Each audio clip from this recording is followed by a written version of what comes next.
എന്റെ ഈശ്വര, അപകടം വരുത്തി വെക്കുമല്ലോ സിദ്ധു. ഇനി എന്ത് ചെയ്യും?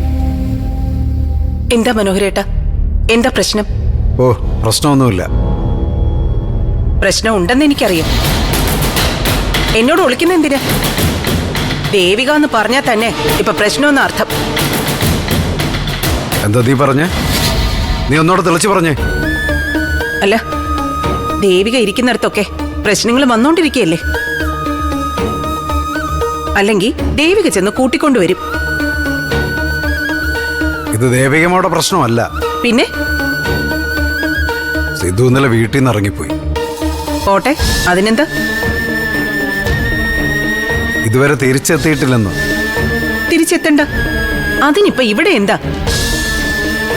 എന്റെ പാർവതി, നിനക്കെങ്ങനെ ഇങ്ങനെ സംസാരിക്കാൻ പറ്റുന്നേ? നിന്റെ മകന്റെ ഹൃദയവാ സിദ്ധുവിന്റെ ഉള്ളിലുള്ളത്. മകന്റെ ഹൃദയം? മരിച്ചുപോയ മകന്റെ ഹൃദയത്തിന്റെ പേരില് ഇനി ഒരുത്തനെ സ്നേഹിക്കാൻ എനിക്ക് താല്പര്യമില്ല. അകത്ത് ജീവച്ഛവമായിട്ട് എന്റെ മോള് കിടപ്പുണ്ട്. അതിന് കാരണക്കാരനായവനാ സിദ്ധാർത്ഥൻ. അതുകൊണ്ട് തന്നെ അവൻ എന്ത് സംഭവിച്ചാലും എനിക്കൊന്നുമില്ല. അമ്മ ഇങ്ങനൊന്നും പറയരുത് കേട്ടോ. സത്യം മനസ്സിലാക്കാതെ അമ്മ ഇങ്ങനെ കുറ്റം പറഞ്ഞുകൊണ്ടിരിക്കുന്നത്. ദേവികയുമായി ഒരു തർക്കത്തിന് ഞാനില്ല. എന്റെ സ്ഥാനത്ത് മറ്റാരെങ്കിലും ആയിരുന്നെങ്കിൽ ദേവിക ഇപ്പൊ ഈ വീട്ടിൽ കാണത്തില്ലായിരുന്നു. ആഹാ, ഇത്രയും വലിയ കടുത്ത തീരുമാനങ്ങളൊക്കെ നീ സ്വയം അങ്ങോട്ട് എടുത്താൽ മതിയോ? പിന്നെ ഞാൻ അതിനാണ് ഇവിടെ നിൽക്കുന്നത്. എന്തായാലും സിദ്ധാർത്ഥൻ എവിടെയാന്ന് കണ്ടെത്തണം. എനിക്കവനെ വെറുക്കാൻ പറ്റത്തില്ല, നീ വെറുക്കുന്നത് പോലെ. അപ്പോ നിങ്ങൾ രണ്ടാളും കൂടെ എന്താന്ന് വെച്ചാ ചെയ്തോ. അതൊന്നും എന്നെ ബാധിക്കുന്ന കാര്യമല്ല. പക്ഷെ അവനെ കാണാനില്ലെന്നും പറഞ്ഞ് ഈ വീട്ടിലേക്ക് പോലീസോ അവന്റെ ബന്ധുക്കളോ ആരും വരാൻ പാടില്ല. വന്നാ വെട്ടുകത്തി എടുക്കും ഞാൻ. പഴയ പാർവതി അല്ല പറയുന്നേ.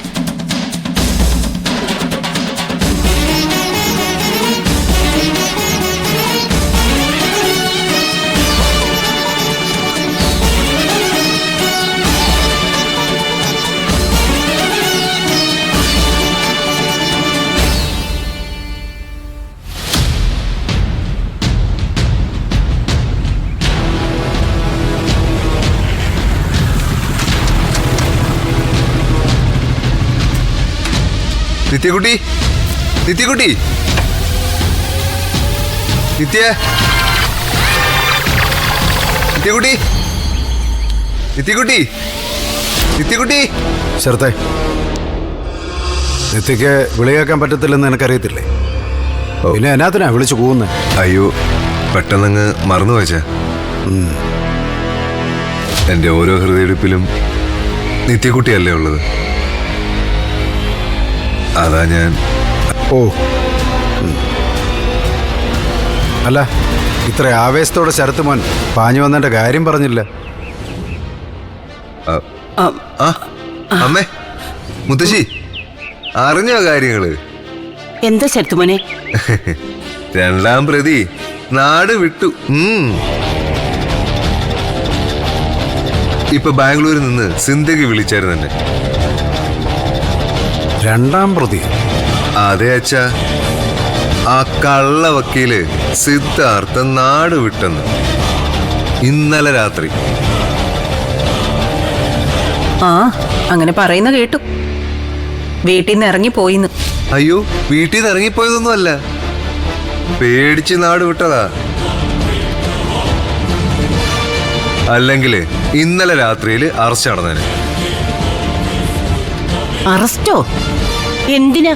എന്തിനാന്നോ? നമ്മുടെ നിത്യക്കുട്ടിയെ തലക്കടിച്ച് കോമാ സ്റ്റേജിലാക്കി കട്ടിലേക്ക് എടുത്തതിന്റെ പേരിൽ. ശരത്തെ, ഒളിപ്പില്ലാത്തൊരു നാക്കുണ്ടെന്ന് കരുതി അനാവശ്യം പറയരുത് കേട്ടല്ലോ. നിങ്ങൾക്ക് എന്തും ചെയ്യാൻ മടിയില്ലാത്ത മനസ്സും കൂടെ നിൽക്കാൻ ഒരു വക്കീലും ഉണ്ടല്ലോ. ഇവിടെ മറ്റുള്ളവർക്കും മിണ്ടാതിരിക്കാൻ പറ്റൂ? അവൻ നാട് വിട്ട തന്നെയാ. രണ്ടാം പ്രതി നാട് വിട്ടെന്ന് കരുതി നിങ്ങൾ രക്ഷപ്പെടില്ല. നിങ്ങളാണ് ഒന്നാം പ്രതി. ഇനിയിപ്പോ നിങ്ങളെ എപ്പോ പൊക്കിയെന്ന് ചോദിച്ചാ മതി. അതിനു മുമ്പ് തെളിവുകൾ വേണമല്ലോ. അതിനായിട്ട് ഇതേ പോലീസ് വണ്ടി ഇങ്ങനെ തലങ്ങ് മലയും പാഞ്ഞുകൊണ്ടിരിക്കുക. താമസിക്കാതെ ഇങ്ങ് വരും. ആ എന്തായാലും കൊള്ളാം. പോലീസ് ഡിപ്പാർട്ട്മെന്റിനും ആഭ്യന്തര വകുപ്പിനും ഒരു വാഗ്ദാനമായി ഈ വീട്. ഇതൊക്കെ ശരത്തുമോന്റെ കണ്ടെത്തലും കവിതയൊക്കെ അല്ലേ? തൽക്കാലം മോൻ അകത്തോട്ടിയല്ല. പാർവതി നല്ല പുട്ടും കടല ഉണ്ടാക്കി വെച്ചിട്ടുണ്ട്.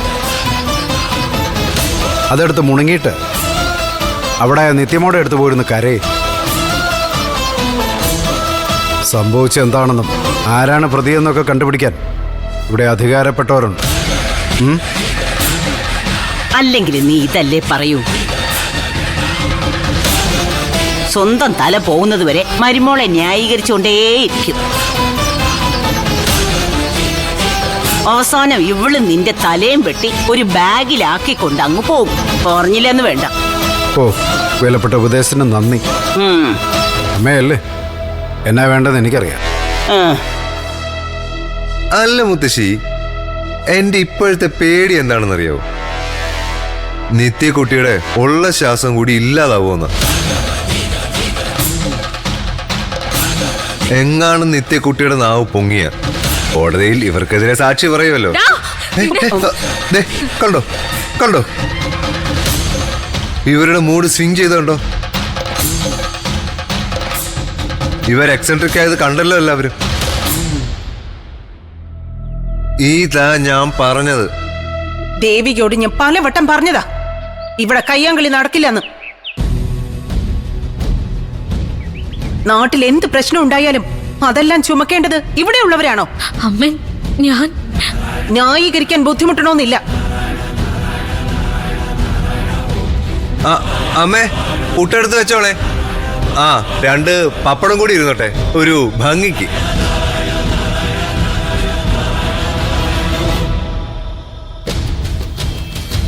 അല്ല, 3-ാം പ്രതി ആരാണെന്നും പോലീസ് കണ്ടെത്തും. മരുമോനാവാൻ പോകുന്നുള്ള വൈരാഗ്യത്തിന് മകളുടെ കല്യാണം മുടക്കാൻ ഇങ്ങനെ ചെയ്യുന്ന തന്തന്മാരും ഉണ്ട്. ചില കുലപുരുഷന്മാര്. അച്ഛാ, അച്ഛാ, വിട്.